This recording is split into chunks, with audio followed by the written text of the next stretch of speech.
Hello guys and welcome to part 2 of my Morwaith suggestion for the Lord of the Rings mod. Once again, if you are coming here directly from the suggestion and are purely interested in the suggestion, well, there won't be a timestamp in the description because we're starting right now. We have no time to waste. So this video will cover the Western and Eastern Morwaith subfactions. So let's start with the Western Morwaith, which is the closest to the current Morwaith that exists in game and also the smallest. So let's start with their equipment. They've got they gain the current Chieftain armor now, which would be renamed the Western Chieftain armor, and a brand new armor set called the Western Morwaith armor. It's crafted from zebra hide and is as good as leather. It's not a great set of armor, but lore-wise, they're pretty much crushed by the Corsairs at this point. You might argue, but they had trade with the Númenóreans, so they might have had, like, Arnor level armor.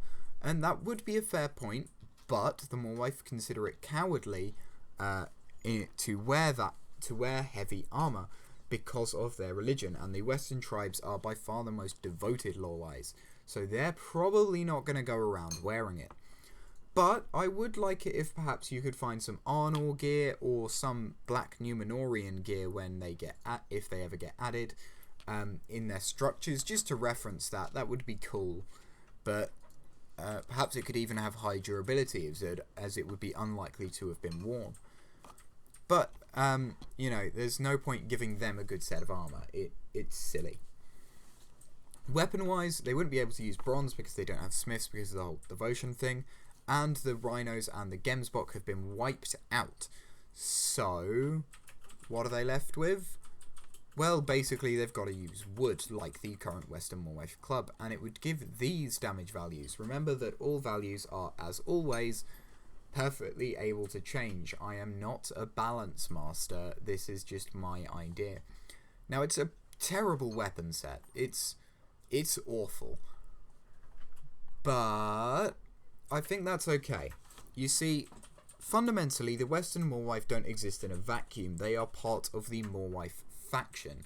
And though I think it's nice if every subfaction can have some use, I'd much rather a subfaction was weak if it added to the fantasy of the main faction.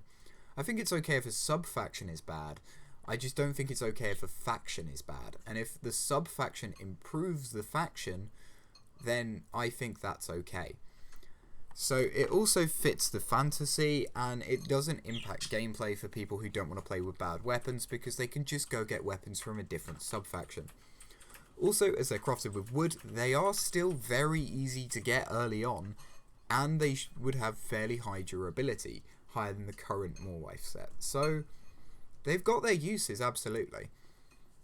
When it comes from structures, they've got all the current Morwaith set, but they would also feature Morwaith camps, stables for zebras, a more full village with larger houses, but you've still got the current set. This is a different structure. A drink hut, which is basically a tavern, and a very small fort. That way, you've basically got a faction that is just the current Morwaith for the people who want to play them, but they still get an update. You know, they still get an upgrade even if they don't want to go play with the other subfactions. Huntsman would also get a different set of trades because he's only selling what's available in the Western Grasslands and buying stuff from everywhere else. And the rest of the NPCs are identical besides for equipment. Now, the difficult thing about the Western Morwaith is that they're at war with the Corsairs and losing. So they're not allied to Near Harad, unlike the rest of the faction, which puts them in an awkward position. So I've suggested that in order to fix this difficult diplomacy, you make killing Corsairs alignment neutral for the Morwaith, because honestly, why are they upset? So that means that you can kill Corsairs without upsetting the Western Morwaith more than if you hadn't, which would be really, really weird. Now, of course, if you're killing a load of Corsairs, the Near Harad alignment's going to be low. But I think making sure quest to kill Corsairs, giving very high alignment, would deal with the problem, because you'd only have to do it very rarely. You wouldn't have to kill very many. Now, these aren't a great subfaction, I'm not going to lie. They're an improvement on the current Morwaith, but they're still much duller than the other 3 subfactions I'm suggesting. But there's still another 3 subfactions left to go, so it's time to get to one of the interesting ones, the Eastern Morwaith. Now, the Lost Chronicles, which I should have left a link to in the description, say that the Eastern Morwaith are the most primitive subfaction, but I don't understand how. So, they've got the Beast Chainers, who will definitely be coming up later, who hold and transport Moomkill. They fought off the half-trolls for generations, and they rebuilt the big bridge over the Haraduin. So, I'm not super worried about the primitive thing, because I think it makes no sense. So I'm sort of okay with breaking that little bit of lore. So they're in the Eastern Grasslands, and they have among them the Beast Chainers. So we're going same order as last time. So they've got 2 armor sets. Well, ignoring Chieftain sets, because everyone has a Chieftain set, which is pretty, which unless explicitly stated is slightly different looking, but otherwise identical. You know, they give the same armor values and stuff. But the Eastern Morwaith have a fairly simple set. They give these values. They're not very good. It's worse than the current one, which is weirdly strong for what it is. But it's still decent. It would be as durable as the current set and crafted the same way on an Eastern Morwaith crafting table.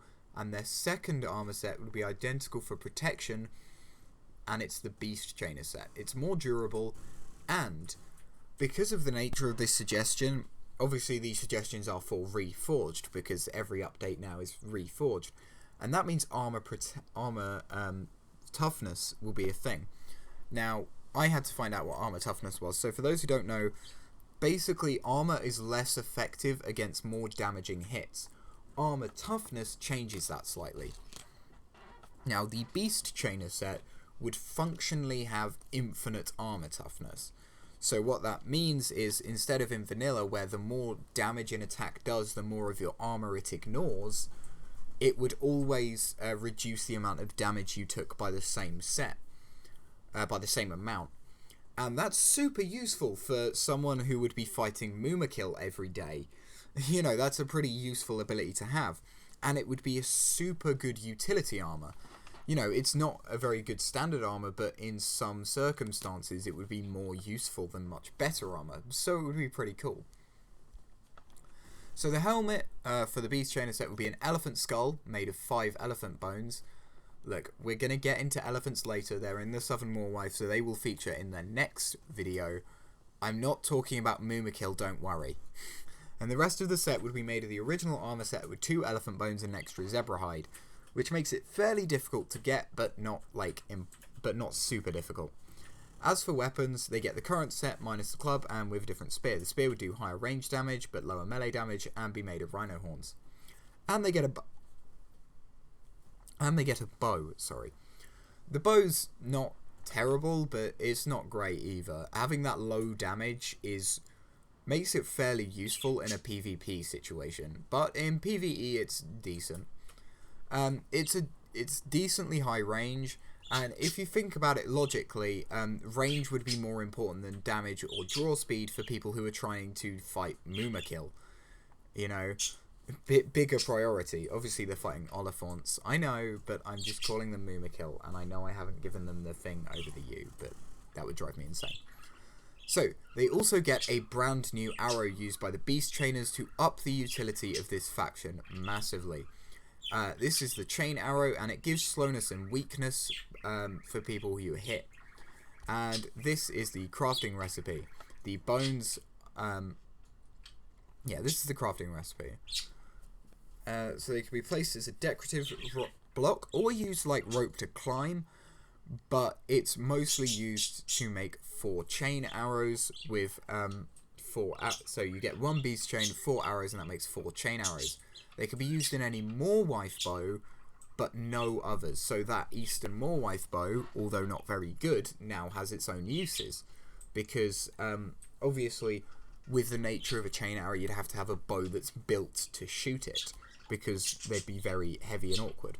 So structures. The Eastern Morwaiths all have their standard variants, so they've got variants of all the stuff that's in the other faction that we talked about with the Western Morwaith. These are just variants. And then the Beast Chainers also get variants. So the chests have lots of animal-related goods, and the camps have some bird cages. So these are pretty standard stuff. The Beast Chainer Outpost is a bit different from anything else. It's not a variant on anything else. It's like a series of towers and small buildings. So it's slightly different, but everything else is just variants on the structures we've seen before. So, yeah, this should add a lot to a faction centered around the Mumakil without actually having to add Mumakil. And you've got a lot of options if you're playing as the Morwaith. You've got a lot of stuff to do. So obviously, as I said in the last video, the Eastern Grasslands wouldn't feature all the structures. And they would, and the Eastern Grasslands are pretty much the standard grasslands, but with different NPCs and no rhinos. There are no rhinos in any of the biomes because the half-trolls were using them as mounts, so the Morwaith wiped them out. Alien Dagor would have the Hippo, which is the single tankiest mount in the game.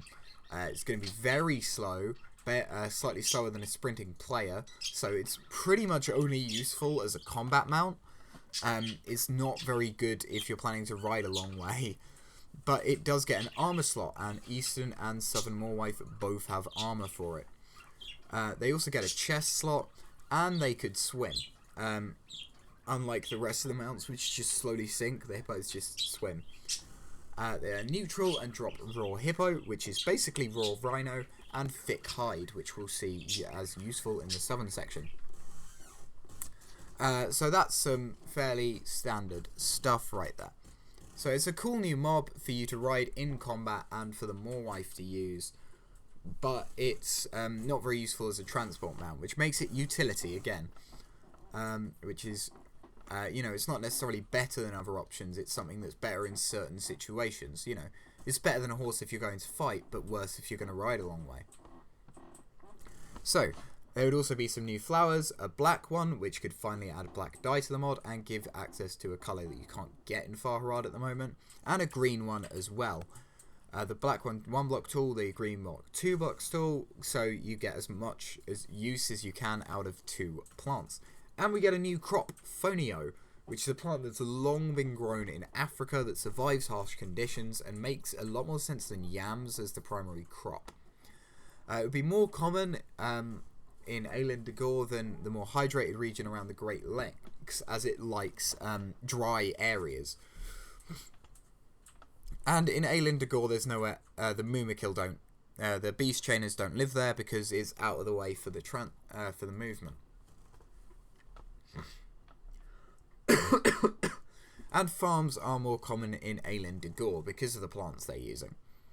The Great Lakes would feature more hippos, fewer lions, and less Fonio.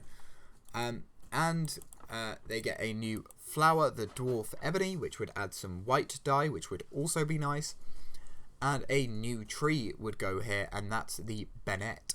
A tall and pretty standard tree that grows in lots of places across the world in plantations, but naturally comes from Africa. And it creates a very different feeling biome and adds a new tree, which is always cool. Villages are more common here, but obviously have less farms. And Beast Chainers do spawn there, and it's the only biome where you can find the Beast Chainer forts. The final biome, Tor Haredoin, no structures. There's an occasional Beast Chainer, and it's where the hippos live, so they spawn very, very often. But that's it. So what about the NPCs? So, as you can see, fairly standard, fairly standard stuff. Eastern Morwaith Warrior, Eastern Morwaith Archer, and then Eastern Morwaith Hippo Rider. So, Eastern Morwaith Warrior riding a hippo with their hippo armor, which is super cool. I love the idea of using an army of men riding hippos, and you can get an Eastern Morwaith Hippo Archer as well. And an Eastern Morwaith Banner Bearer. So, that's all fairly standard. And then So you get a slow army, but one that's fairly tanky for a force with pretty bad armor. And then you get the Beast Trainer stuff. So the Beast Trainer, Beast Trader, sorry, who is a merchant who sells various animal goods to you, including Morwaith Salve, which is super duper useful, and you'll see why in a bit. You'll see why in the third or fourth video, depending on how long it takes.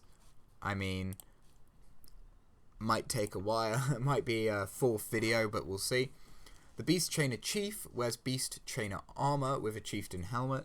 Can only be found in the Beast Trainer forts and sells the player troops. Standard Beast. So then you've got a standard Beast Trainer.